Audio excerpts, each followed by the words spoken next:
up in the news, business community be warned. There is an apparent increase in fraudulent checks.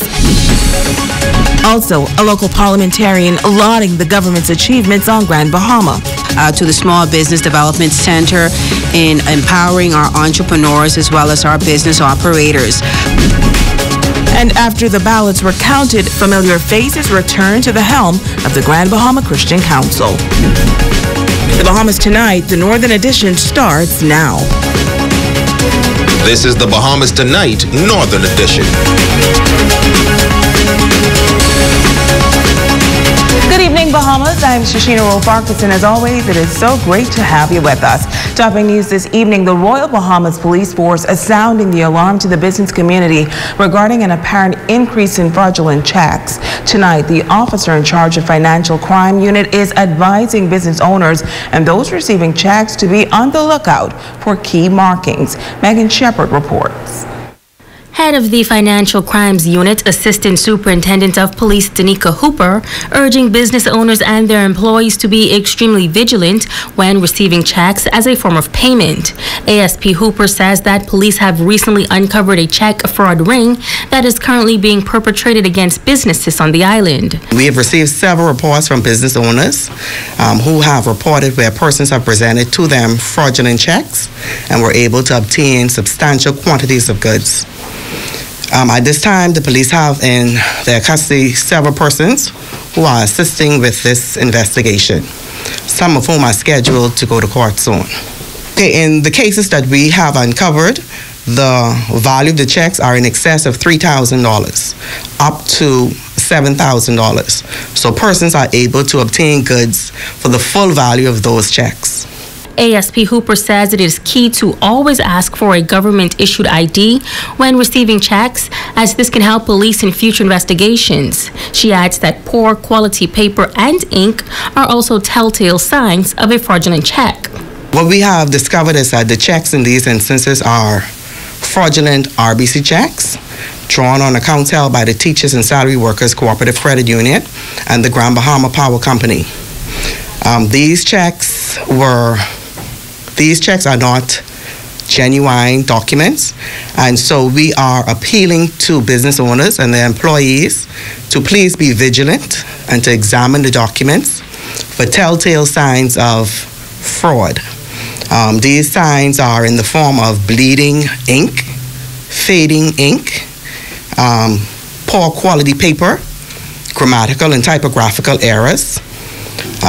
We're also asking persons to please, when you're still unsure, to contact either the drawer or the bank for verification. She has this message for perpetrators of this crime.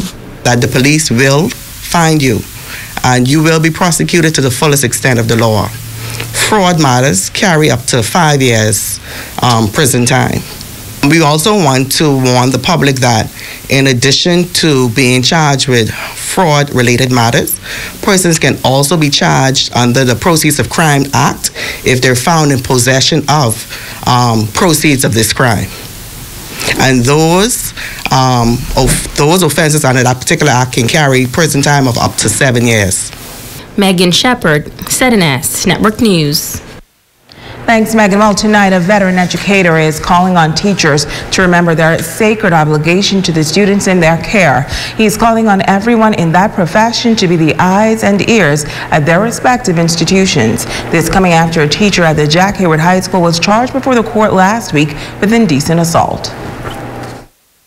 Veteran educator of 55 years and vice president of Rights Bahamas, Joseph Darville, says that teachers are charged with the responsibility of students in the absence of their parents, calling it a sacred obligation that has to be taken seriously. I remember as principal way back, I had to terminate a teacher from one of the Southern Caribbean islands for the same reason. There were approaches, sexual approaches and touchings that happened between the teacher and a young girl. And it has always been my understanding that as a principal and as a teacher, guidance counselor, homeroom teacher, you are what we call in loco parentis. That means that you are a parent in place. Dowell says that even students who are prefects must have a watchful eye, and administrators should use them as their eyes and ears. And while not speaking to the recent turn of events where a teacher was charged with the indecent assault of a student, Dowell says that there are times when students are also attracted to teachers, but an educator must know his or her place. The ones who know everything, they could observe everything. They could observe the connection, interaction between a student and a teacher. They must realize that you have this problem where students are attracted to teachers. There's no doubt about that at all. I've gone through that in many, many years in my 55 years in education, and still dealing and working with young people. And that is that they are going to have, a lot of them are going to have an attraction to a teacher. But teachers have to be taught how to handle that. They cannot foster it or perpetuate it in any sense. And he says when this happens, teachers must report it as well. The vice president of Rights Bahamas also noting that there are also instances where boys are also sexually attacked by teachers as well. But there are instances as well, and I mean we have on the record, you know, across the world where teachers, female teachers have solicited boys at school, even to the extent of marrying them, you know, when they're out of school. And so that, again, now sometimes boys will be extremely hesitant to even share that with anybody, but they have to also be taught that a female teacher has no right to move towards them sexually or to harbor any sort of, you know, let me meet you, etc. after school, or come by my house or something for extra lessons and so forth. But he reiterates the importance of teachers and administrators being attentive at all times. When I was principal, I stood outside every morning when teachers and students were coming in. And, you know, I would be close enough to them that I could smell whether or not they were using marijuana in the morning. I had a keen sense of every action of those for which I had responsibility. And teachers, for example, if a teacher came to school looking grumpy and disheveled and all of this stuff, I knew something was wrong, and I would say to the teacher, please come, you know, go back home for a couple hours and get yourself together, because I know that if you go in a classroom today, we're going to have a whole lot of disciplinary problems. In other news, the government of the Bahamas has taken on a number of rebuilding projects and implemented several assistance programs that can aid in making the lives of Grand Bahamians better. Well, Parliamentary Secretary in the Office of the Prime Minister and Member of Parliament for West Grand Bahama and Bimini applauding the government on those efforts during a press conference. She says that it is to ensure that residents of Grand Bahama are given the best. Romiko Knowles has more. Parliamentary Secretary in the Office of the Prime Minister and Member of Parliament for West Grand Bahama and Bimini, Pakisha Parker Edgecombe, says they're not interested in short-term fixes, but sustainable ones. She applauds the government on efforts undertaken to repair damaged infrastructures in the wake of Hurricane Dorian and for establishing programs that Grand Bahamians are benefiting from. From that of the home repairs to the Small Business Development Center in empowering our entrepreneurs as well as our business operators.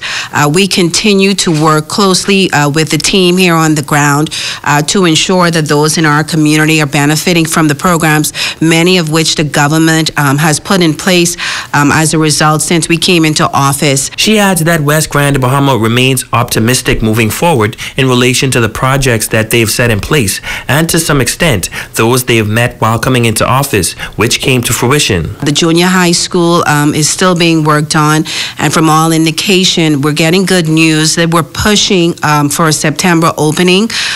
We are doing that to our best of our ability to ensure that it happens, but we are progressing and we are pushing to make that happen.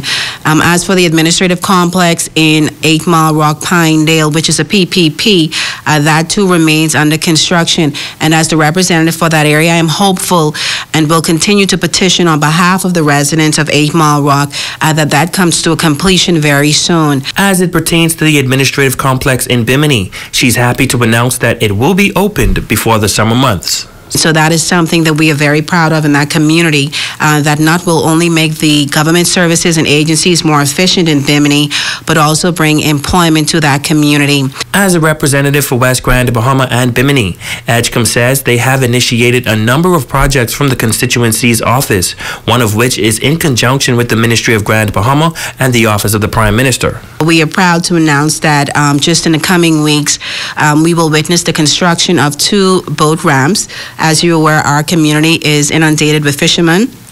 And so these boat ramps will definitely help those that carry out these type services in our community, as well as 2 fishing houses.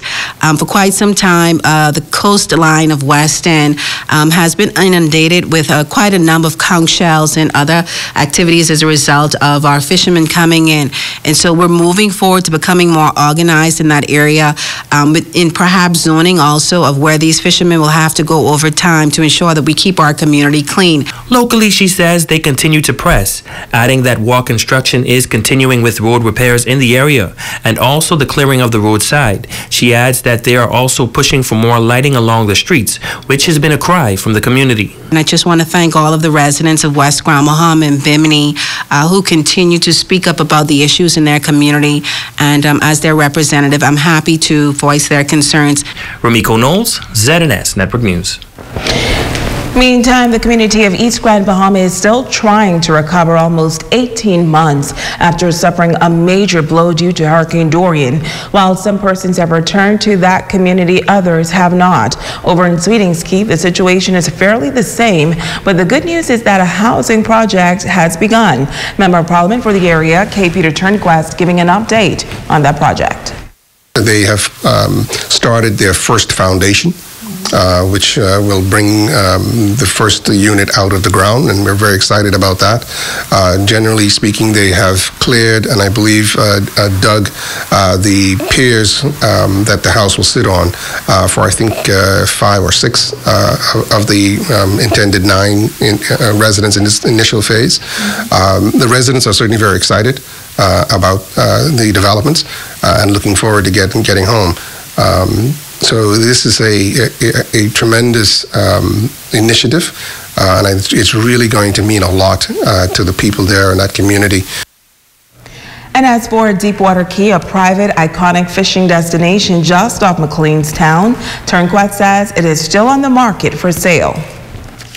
I don't know that they have found a buyer yet. I know that they have done some cleanup work at the site, and so that's encouraging.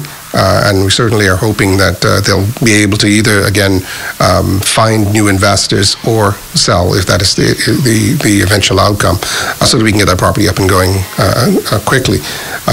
Deepwater Key has provided employment, particularly for the residents of McLeanstown and Sweetings Key, some 47, I think, or 50 at the height. And those are valuable jobs for an area like that, where there's not, a whole lot of other economic activity going on.